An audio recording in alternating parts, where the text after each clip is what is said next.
marching, music, and a whole lot of military. Safe to say it was a big day for Beijing as China marked the 80th anniversary of the end of World War II with a victory parade, the country's largest ever, and a guest list that's got a lot of people around the world talking. Chinese leader Xi Jinping was joined by Russian leader Vladimir Putin and North Korean leader Kim Jong-un. It's the first time they've all been seen meeting together in public, and it made headlines around the world. Why?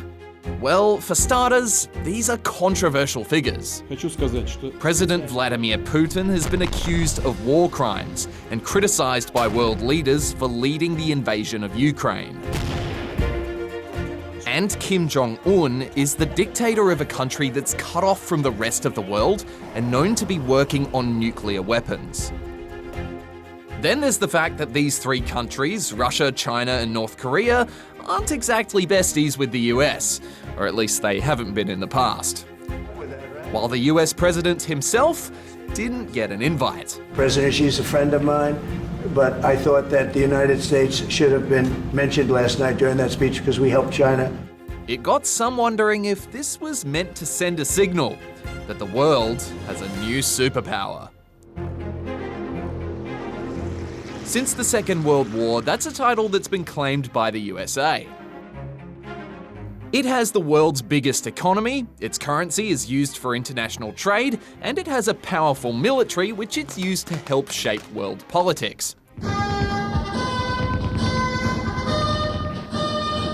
China, on the other hand, was left battered by World War II, and then a civil war, which led to the creation of the Communist People's Republic of China.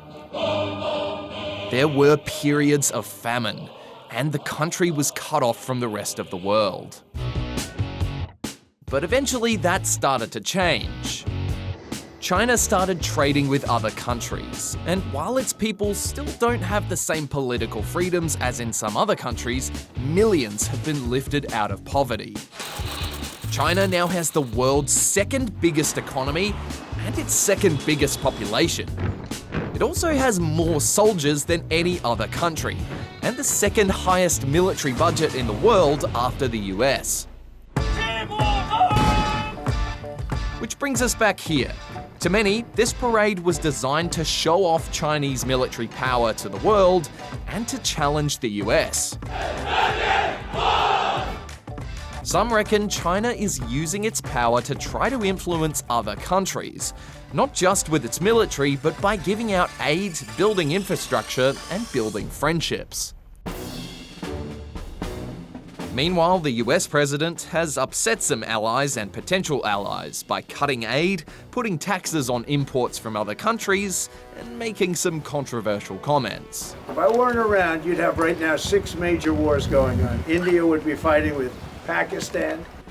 It's got a lot of people wondering what will happen next, and what it'll mean for the world, as we watch the power play between these superpowers.